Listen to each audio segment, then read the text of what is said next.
I'm 87 years old. 87. That's long enough to see a lot of sunrises and even more sunsets. Long enough to hold my wife's hand through 51 years of marriage before the cancer took her.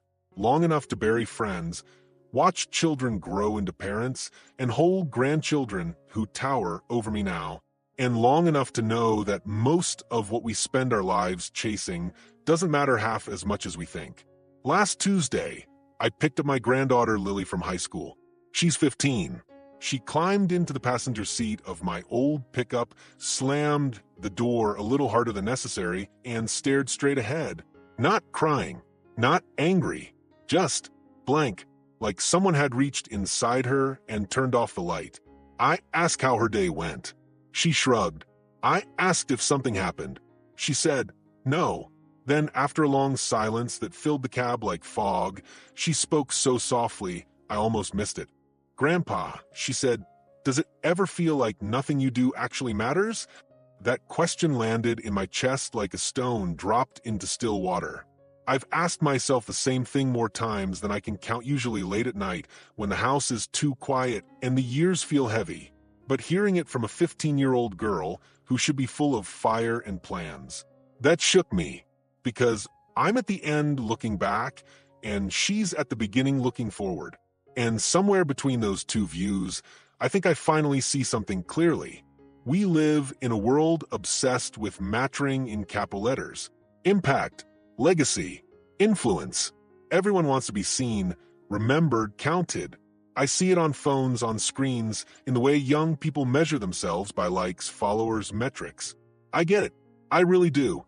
When I was young, I wanted to be somebody too. I wanted my name on something permanent, but after nearly 9 decades, I can tell you the truth no one wants to hear. The things that truly matter almost never feel big when they're happening. They feel ordinary, quiet, easy to miss, easy to dismiss. Let me tell you about my neighbor, Clara. She lived 4 houses down from us for 43 years. Clara never married, never had children. She was a first-grade teacher at the little elementary school on Maple Street. She taught there for 38 years, same classroom, same chalkboard, same low wooden tables. When she retired, there was a small cake in the staff room, a card signed by a handful of teachers. No big party, no news article. 2 years later, she died quietly in her sleep. At her funeral, I expected maybe 20 people. Clara was private, unassuming, but that church was full standing room only. One after another, people stood up. A surgeon who said Clara was the first person who ever told him he was smart. A woman who runs a literacy program who said Clara taught her to read when everyone else had given up. A man in his 50s who brought his own daughter and said he became a teacher because of Clara. Story after story. Lives changed. Paths altered.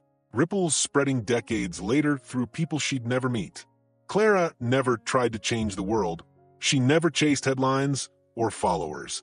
She just showed up every morning, learned their names, noticed when they were struggling, stayed late to help them sound out words or understand subtraction.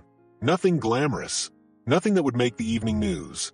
But the world she touched is still moving because of her. We've got it backwards. We think mattering means being seen by thousands, being viral, being exceptional. But life isn't built on spectacle. It's built on small, steady moments between real people. A hand on a shoulder when someone's falling apart. A phone call just to say, I'm thinking of you. Showing up when it's inconvenient. Listening when you'd rather talk. Staying when leaving would be simpler. When I was 39, I hit a wall. My hardware store was bleeding money. Bills piled up. I was drinking too much, sleeping too little, feeling like I'd failed at everything that mattered. One rainy evening, I was sitting in my truck outside a tavern, keys in the ignition, trying to decide whether to go in. A man I barely knew, Tom, a mechanic from across town, knocked on my window. We'd spoken maybe twice before.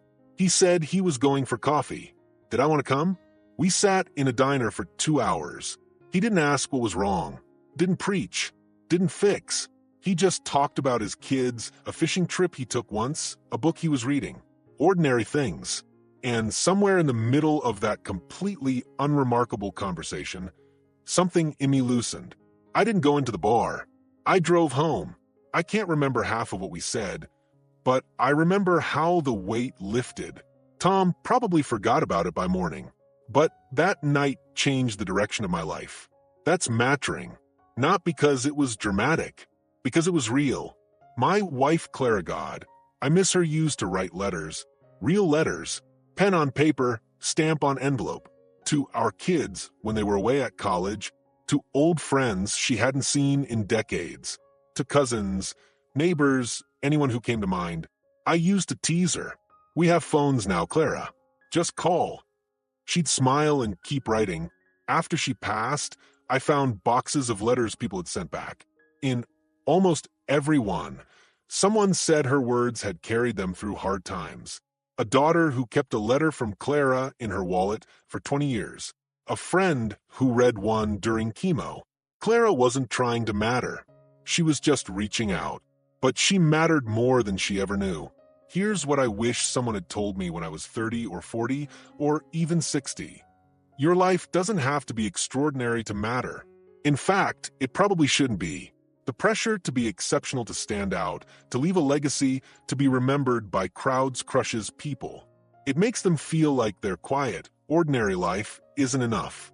Like raising kids well, doing honest work, being kind when no one's watching, loving one person deeply, that none of it counts unless it's big, loud, public. But almost everything that holds the world together is done by people no one will remember. Parents who get up at 2 a.m. with a crying baby. Nurses who hold hands when someone's dying. Teachers who stay late to help one struggling kid. Neighbors who bring soup when someone's sick. Friends who call just to check in. People who vote, who recycle, who return shopping carts to the corral. Small acts, unremarkable acts, essential acts. You want to know if you matter? Stop looking at crowds. Look at the people right in front of you. Are you present with them? Are you honest? Are you kind when you don't have to be? Do you keep your word? Do you make space for their pain? Do you celebrate their wins without envy? These questions won't get you on a magazine cover.